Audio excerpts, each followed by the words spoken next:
this year's Tees Valley mayoral election, only a Conservative and Labour candidate are on the ballot. So what could the result tell us about the Tories' chances of maintaining support in the region and Keir Starmer's hopes for a Labour recovery? Here's Greg Dawson. Tees Valley to me means community. It means people surviving through the worst hard times, but we thrive. There is a shared history of industry, there's a shared history of the people. There seems to be a lot more happening. The Tees Valley is a region famed for its pride and resilience, and in recent years, home to one of the UK's more unexpected political battlegrounds. When voters chose a Conservative mayor in 2017, it foreshadowed Labour's disastrous 2019 election, losing voters in its northern industrial heartlands. Keir Starmer has come along and, maybe he'll be a force for change for the Labour Party.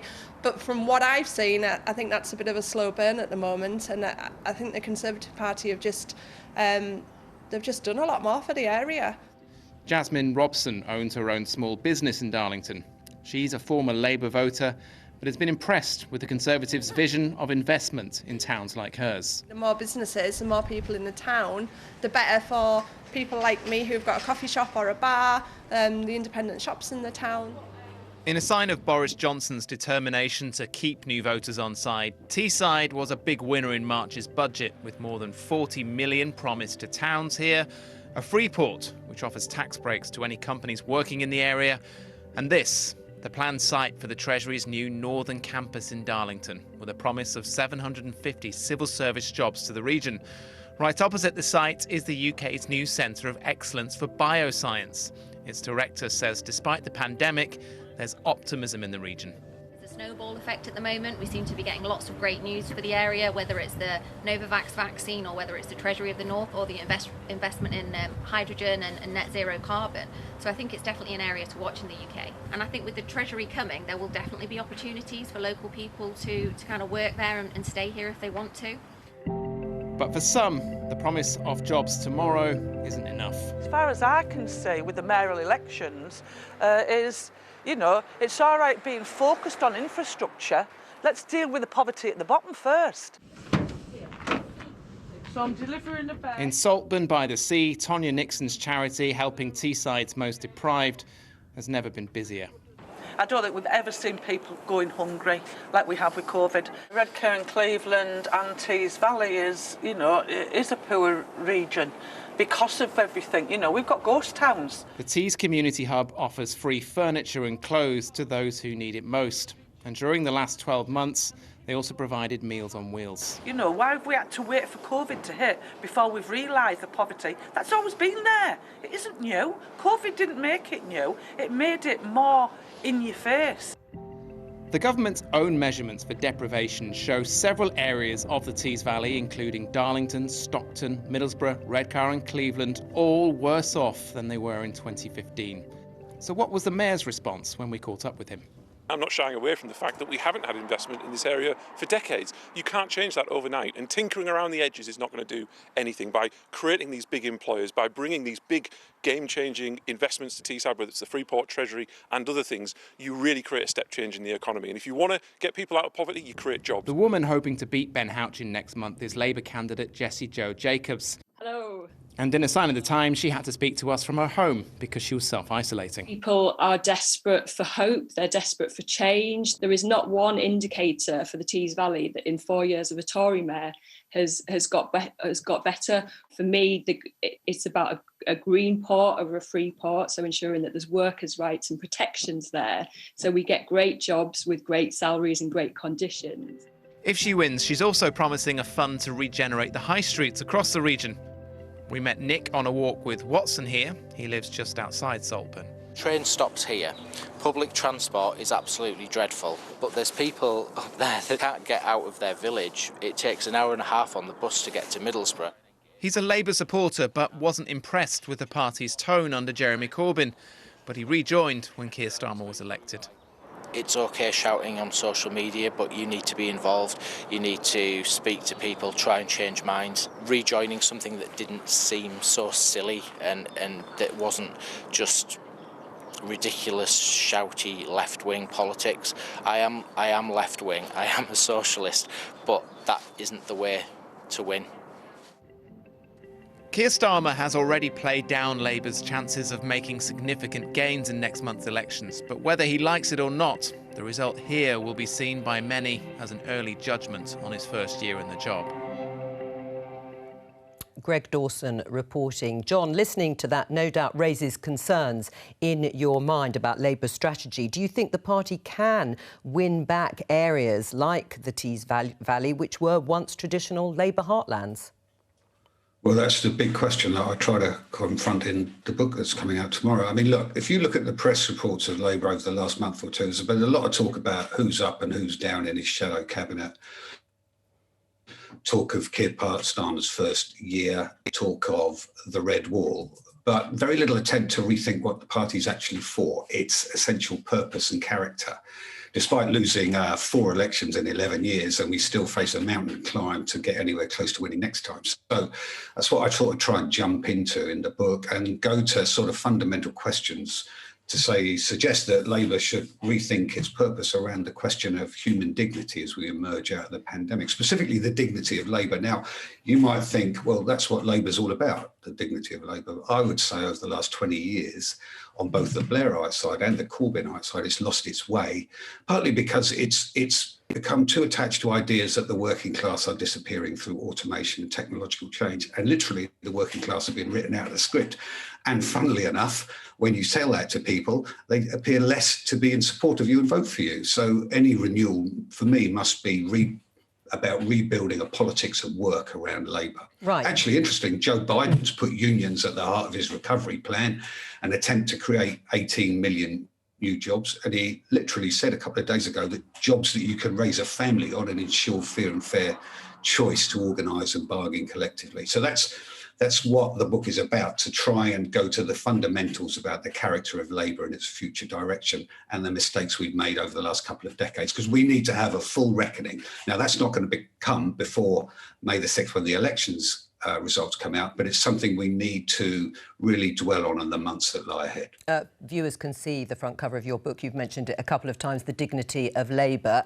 Danny, do you want to pick up on some of the issues raised there by John? Because you wrote earlier this month that Labour should let Keir Starmer, the Labour leader, be Starmer, that he's a middle-class London lawyer and he should be trying to attract like-minded voters. What do you think of John's strategy? Well, first of all, those were not attacks.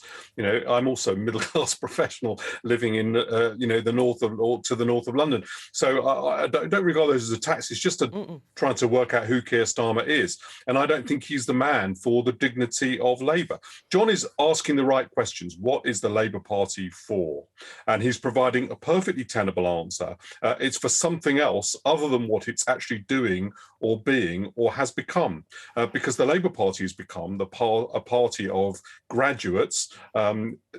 It's lost its base in the north, it's lost its base in Scotland, and it has got a potential appeal to other Liberal voters, which it doesn't reach out to. Now, one option, of course, is to go back and try and get those base votes back with a completely different type of appeal and with, by the way, a different leader. And the other is to go forward and turn the Labour Party into what it's become over a long period, which is a kind of internationalist Liberal party.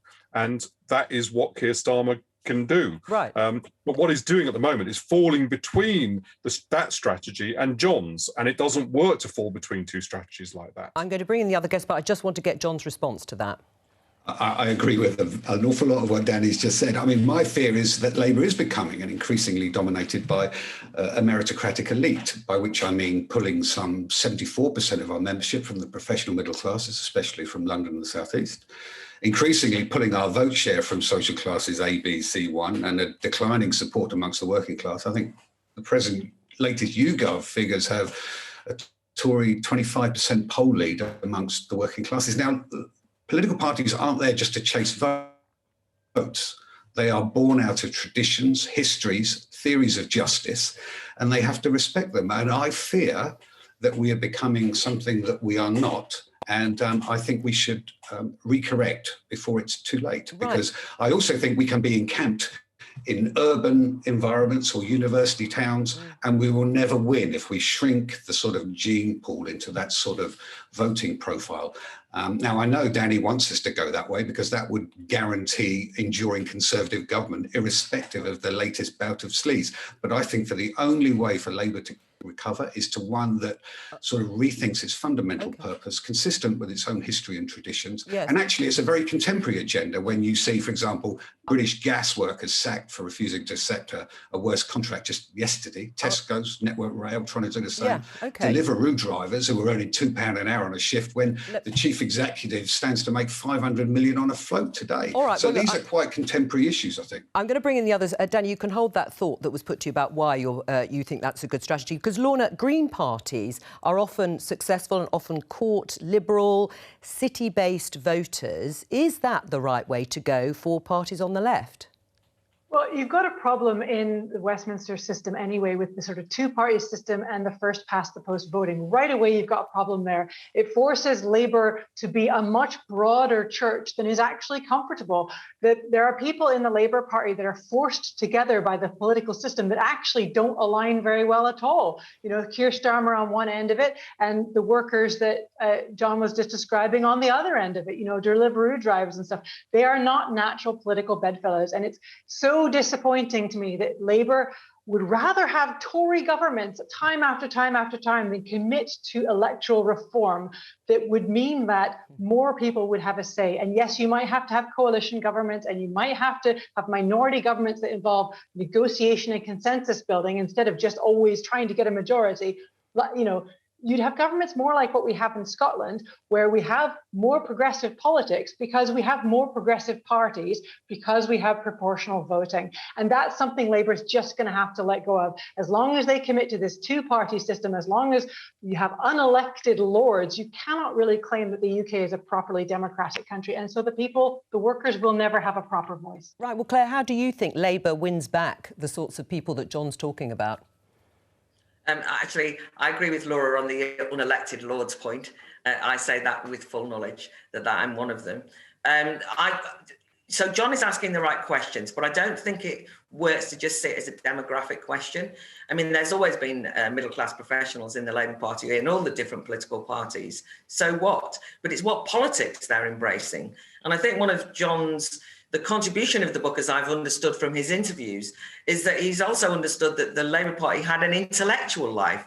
It actually had a set of ideas, people who worked very hard at working out what the Labour Party was for. And at the moment, that is actually not part of its tradition at all. It's rejected that intellectual tradition. It hasn't created a new one, as far as I can see. And it veers unhelpfully between embracing identity politics, which I think has been an utterly divisive and disastrous route for it to go down, the competition between victimhoods, all of the problems that are associated with seeing people through the colour of their skin, the whole mess around trans rights versus women's rights that's really eaten up parts of the Labour Party. It's got that on the one side, and on the other side, its attitude to ordinary people is to kind of a Victorian, a kind of technocratic Victorian largesse to the very poor. When I talk to Labour Party members, they actually think the working class are kind of poor and impoverished, rather than, as John says, the dignity of Labour, working class people who are struggling, like those gas workers, but they're not to be patronised or looked after. And the contemporary Labour Party has shown nothing, I'm afraid, but contempt very often for working class communities and their traditions and their attitudes. Brexit being the most recent example, which the Tories benefited from. But where, you know, think about what Labour Party said, that they're all racist, right? That they've got backward ideas, that, you know, anyone who voted to leave the EU was a type. I'm only saying that because that is the profound crisis of the Labour Party. Well, let's put some of that back to John. I mean, is Keir Starmer the right person to win back those traditional Labour voters, John? Well, I mean, the jury's out. We'll see in terms of the immediate elections. But once this pandemic's out the way, I think he has to find a voice, because it's been very difficult when he's sort of trapped in a sort of virtual conversation with people. What I would say, I mean, the book is about human dignity, and Keir Starmer gained an international reputation as an advocate on behalf of human dignity when he challenged the death penalty, and gained a reputation on the basis of those human ideals. And therefore, he is someone who I think has it in him to speak to these fundamental questions of human dignity and the dignity of labour. And he's done it in previous careers. Right, so I'm very supportive of what he could do. Right, so inhabiting his former life as a lawyer in the way Danny was saying, be who he is. Yes, I do. I think he should he should find his voice, and I think he can do it by excavating his previous career and some of the thinking that he invested in terms of the passions that he advocates. OK, but John, people may be saying, what does this look like on a manifesto? You know, what does this look like when you're trying to win an election? Because interesting and poignant all this is. How do you turn those big ideas of dignity and the precariousness of work into straightforward policies?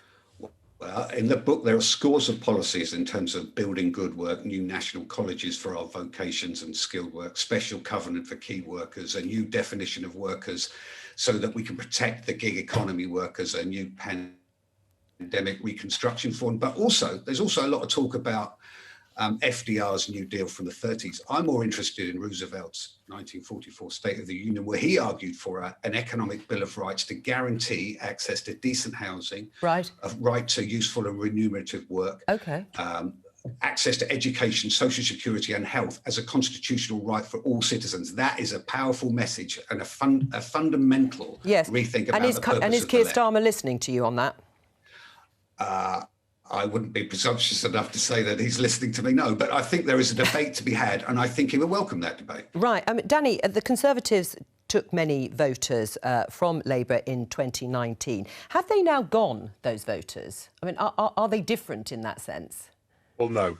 So first of all, Keir Starmer could easily end up becoming Prime Minister on a Time for a Change manifesto. Secondly, I didn't completely agree with Claire that Labour has gone fully down the route of identity politics. I think that's unfair on Labour, or maybe it's too fair because they haven't actually picked sufficiently to have done something like that. They haven't gone down a full Liberal route or fully down the route that John suggests.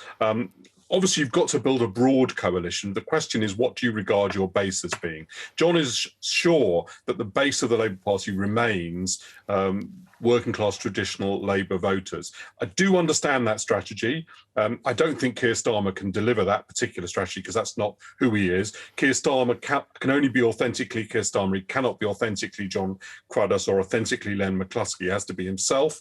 And if he's going to be himself, he's going to appeal to a different voter. He should do that wholeheartedly. And I know that John cynically thinks that it's just because I want the Tories to win. I'm giving this advice because I think it's the right advice. And if Labour doesn't take it, and I suspect they won't, that'll be what helps the Conservative Party. All right, something for John for you.